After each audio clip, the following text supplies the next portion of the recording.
Hi hello नमस्कार जय जगन्नाथ सांग मैंने मु मनीषा आपण मानक स्वागत करुच्ची सनिशा लाइफस्टाइल को।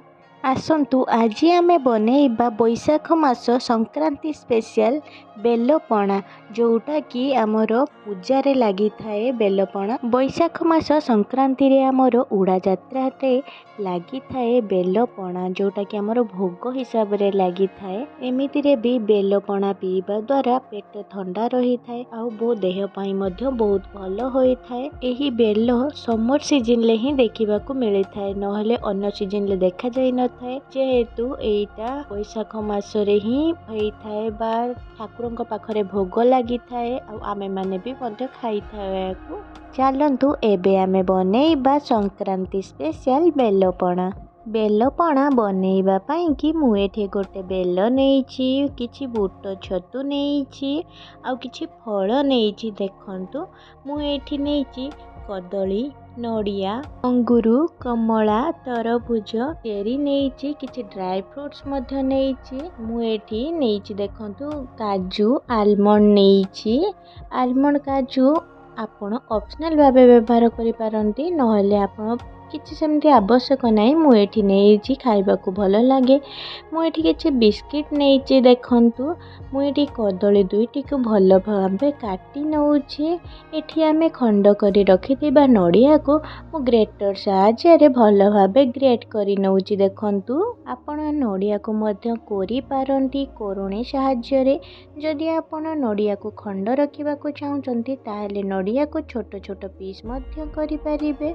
देखंतु मु एठी सब नड़िया गुड़िक कोरी नैछि। देखंतु मु एठी बेल नेइछि। एटा मोर बेलटी भल भाबे पाची जाइछि। ए बेलटी को मु फटई नेइछि। देखंतु फटई सारिबा परे एठी मझिरे जो अंशटी थाए ता भितरे अठा अंश भली मंजी बेलरे जो मंजी थाए ता चारिपटे अठा भली थाए इकोई टाइप रे थाए। ऊपरे जो दाना दाना भली रहिछि एई गुडी को आमे बेल पणा भाबे खाइमु जोटा कि अठा लागिबनी आ भल लागिबो। मंजी भितरे जो थाए मंजी गुडाक पिता टिके लागि थाए सेति पई आपण से गुडी को पकेइबेनी। मु एठी कम करिबी मु एठी कम बेलपणा बनेइबी 2 ग्लास बेलपणा बनेइबी सेति पई कि मु कम नउछि नहले आपण ई मझीटा को गोटे पानी बेला रे चकटी नेबे जहा द्वारा कि मंजी गुडी को अलगा हे जिवो जहा द्वारा कि आमे खाइला बेले आम पाटी रे लागिबनी। देखंतु मु एठी गोटे बेल को भल भाबे एठी कोरी नेलुणी पर जो टाण खुळोबाटा सेहिथिरे भी बहुत लागिछि। देखंतु एई गुडाका ही बहुत टेस्टी लागे खाइबाको। देखंतु मु ए सब को भल भाबे कोरी नउछि। बेलटीर ऊपरटा टाण रही थाए भीतरटा बहुत सॉफ्ट रही थाए।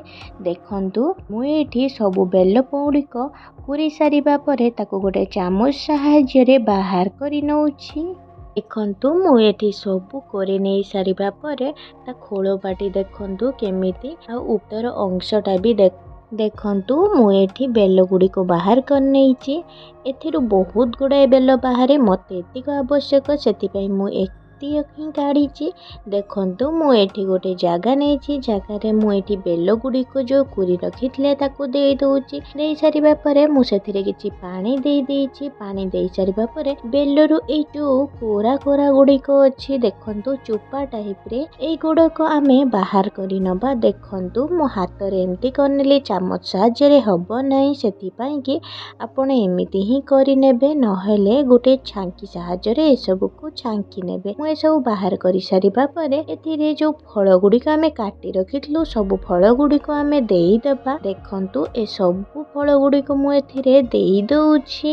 फल गुडी को देई सारिबा परे मु ए सब गुडी के गोळेई नउछि। गोळेई सारिबा परे देखंतु आमे जो बिस्किट गुडा को नेइथिले से बिस्किट गुडा को मु टिके चोना करी नउ चोना करी सारिबा परे ए सब को मु देई दउछि। एठी मु 2 चामच चीनी नेइछि। आपण माने एठी गुडर ବ୍ୟବହାର ମଧ୍ୟ କରିପାରିବେ। ଗୁଡ଼ଟି ଦେହ ପାଇଁ ଭଲ। ମୋ ପାଖରେ ଗୁଡ଼ ନଥିଲା, ସେଥିପାଇଁ ମୁଁ ଚିନିର ବ୍ୟବହାର କରିଛି। ଦେଖନ୍ତୁ ମୁଁ ଏଠି ପରେ ବୁଟ ଛତୁକୁ ଦେଇଛି। ମୋର ଏଠି ପାଖାପାଖି 3 ରୁ 4 ଚାମଚ ହବ ବୁଟ ଛତୁ। ମୁଁ ଏସବୁକୁ ମୁଁ ଏଠି ବୁଟ ଛତୁ ଦେଇ ସାରିବା ପରେ ମୁଁ ଏସବୁକୁ ଟିକେ ଭଲ ଭାବେ ଗୋଳେଇ ନେଲି। ଟିକେ ଗୋଳେଇ ନେଇ ସାରିବା ପରେ ମୁଁ ଏଠି ଦେଇ ଦଉଛି ଖଇ।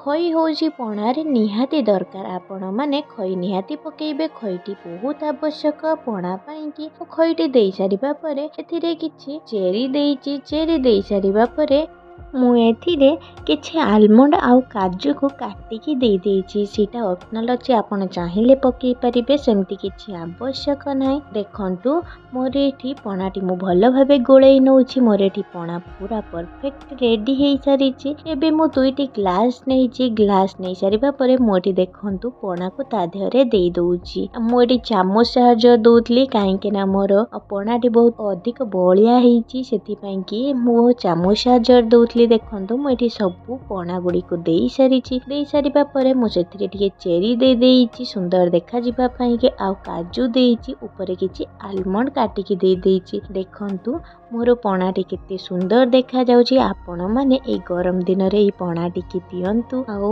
ଖାସ୍ କରିକି ବୈଶାଖ ମାସ ସଂକ୍ରାନ୍ତିରେ ଏଇ ପଣାଟିକୁ ବନାନ୍ତୁ, ଆଉ ବହୁତ ଟେଷ୍ଟି ଲାଗିବ। ଆଉ ଆମେ ମଧ୍ୟ କରିଥିଲୁ, ବହୁତ ଟେଷ୍ଟି ଲାଗିଥିଲା। ଦେଖିବାକୁ ଯେତିକି ସୁନ୍ଦର ଦେଖାଯାଉଛି, ଖାଇବାକୁ ମଧ୍ୟ ତାଠୁ ବହୁତ ଅଧିକ ଭଲ ଲାଗିଥିଲା। ଭିଡ଼ିଓଟି ଶେଷ ପର୍ଯ୍ୟନ୍ତ ଦେଖିଥିବାରୁ ଆପଣମାନଙ୍କୁ ଧନ୍ୟବାଦ।